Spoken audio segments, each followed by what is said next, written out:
Halo guys, bagaimana kalian kabarnya? Semoga kalian pada sehat selalu ya, dimanapun kalian berada. Oh nih guys, kembali lagi sama aku. Ayo guys, kita lanjutkan cerita selanjutnya. Selamat menonton. Kini Farah dan Selfira menjalani hari-harinya dengan tenang. Selfira juga aktif ikut membantu sang ayah untuk mengurus perusahaan. Selfira tidak ada waktu untuk merenungi kehidupan rumah tangganya, apalagi Farah selalu muncul di mana-mana untuk mengingatkan sang ibu agar tidak galau.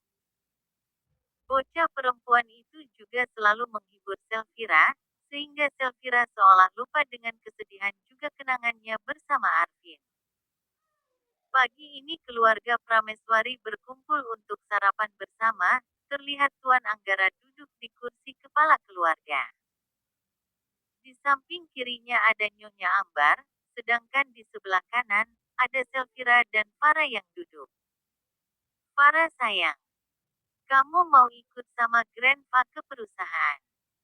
Tanya Tuan Anggara datar namun lembut. Farah terlihat berpikir sejenak, wajah seriusnya membuat ketiga orang dewasa dan juga beberapa pelayan merasa gemas. Sepertinya bagus juga ke perusahaan. Daripada di sini bosan. Keluh Farah dalam hati. Fala ikut deh, kalau Glenva memaksa, jawab Fala polos. Tuan Anggara terkekeh kecil. Grandpa gak paksa Farah kok. Kalau Farah ingin di sini ya gak apa-apa juga, sahutnya. Farah menggeleng cepat. Tapi Fala bocan di sini Glenva.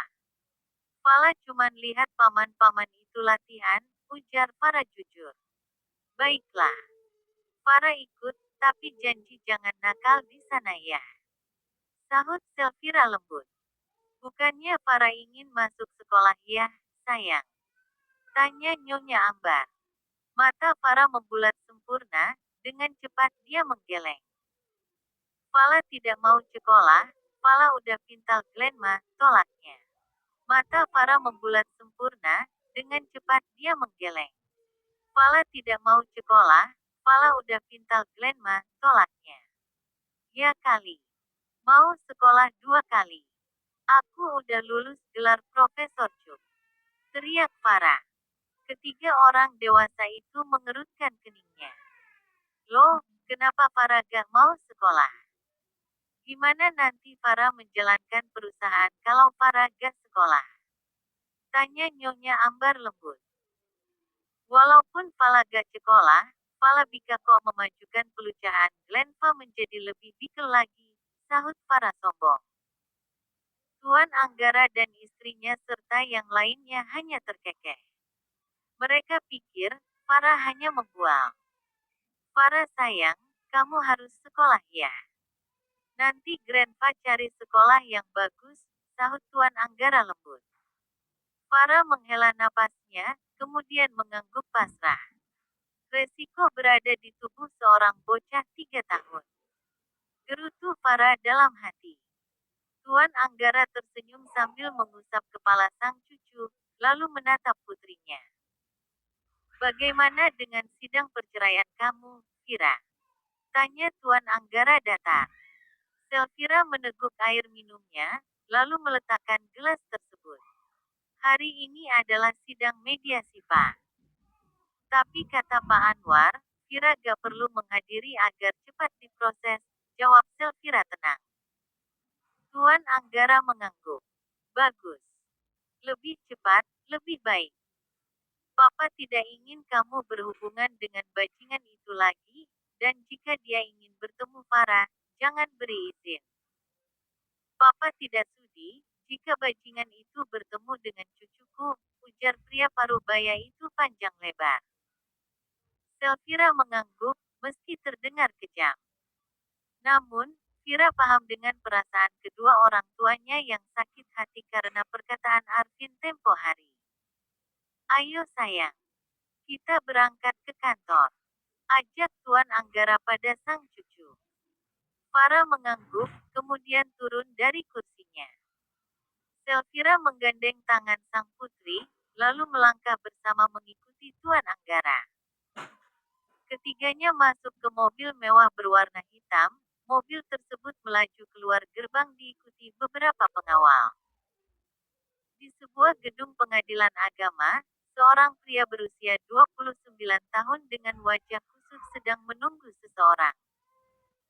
Pria itu sedari pagi, dia telah berada di gedung tersebut. Alasannya karena ingin bertemu dengan istri, lebih tepatnya mantan. Melihat pengacara keluarga Prameswari datang, pria itu dengan cepat menghampiri pria paruh baya itu. Tuan Anwar, panggil pria itu. Sang pengacara menoleh ke arah pria itu, wajahnya berubah dingin. Ada apa Tuan Arvin? Tanya Tuan Anwar. Yah, pria itu adalah Arvin. Dia sengaja datang ke sidang mediasi agar bisa membatalkan perceraian itu. Mana istriku?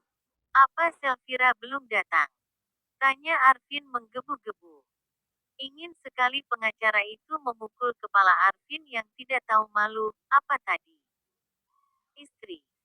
Sepertinya Arvin sudah tidak waras atau sedang hilang ingatan. Nona Selfira tidak datang. Beliau menyerahkan semuanya pada saya, jawab Tuan Anwar datar. Arvin menggeleng tidak percaya. Tidak mungkin. Selfira pasti masih mencintaiku. Dia hanya marah sesaat padaku. Dan aku yakin, Selfira tidak menginginkan perceraian ini. Bantah Arvin menolak kenyataan.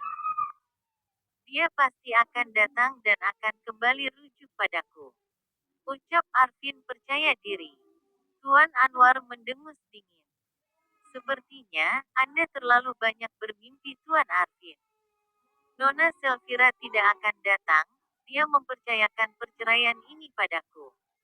Apalagi Anda telah menjatuhkan talak, jadi proses ini akan cepat. Setelah mengatakan hal itu, pengacara paruh baya itu meninggalkan Arvin yang terpaku di tempatnya. Arvin sengaja datang ke pengadilan agama pagi-pagi sekali, agar dia bisa membujuk Selfira agar tidak bercerai. Hanya di tempat ini Arvin bisa bertemu, karena akses bertemu Selfira di kediaman Prameswari telah diblokir. Bahkan, nomor ponsel Selfira pun sudah tidak aktif lagi. Meski Arvin memakai nomor lain, nomor ponsel Selfira tetap tidak tersambung. Arvin merosot ke tanah, air matanya kembali turun. Dia menyesali perbuatannya, dan ingin memperbaiki kesalahannya. Maafkan aku Vira.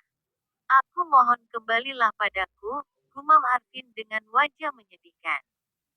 Orang-orang yang berlalu lalang merasa iba melihat Arvin, mereka pikir istri pria itu yang menggugat cerai karena berselingkuh dengan pria lain. Berikan aku kesempatan kedua, gumam Arvin lagi. Hidup Arvin kini kacau balau, dia tak lagi menjabat sebagai CEO di perusahaan orang tuanya. Untungnya, Arvin memiliki aset sendiri meski tidak banyak. Dia hanya tinggal di rumah sederhana tanpa ditemani siapapun. Mata wanita berbadan bongsor itu melotot tajam. Wah, ternyata kamu sudah berani ya. Sini kamu dasar pelakor.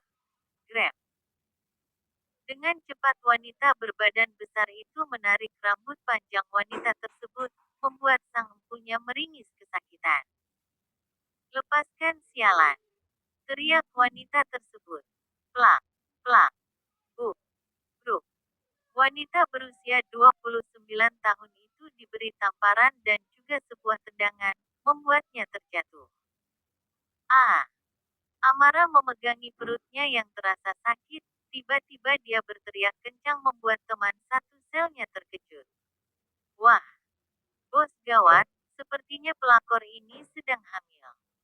Ucap salah wanita di sel itu merasa panik. Tiba-tiba penjaga datang karena mendengar keributan. Ada apa ini? Tanya penjaga itu. Tolong saya Pak. Perut saya sakit. Tolong janin saya. Ucap Amara merintih kesakitan.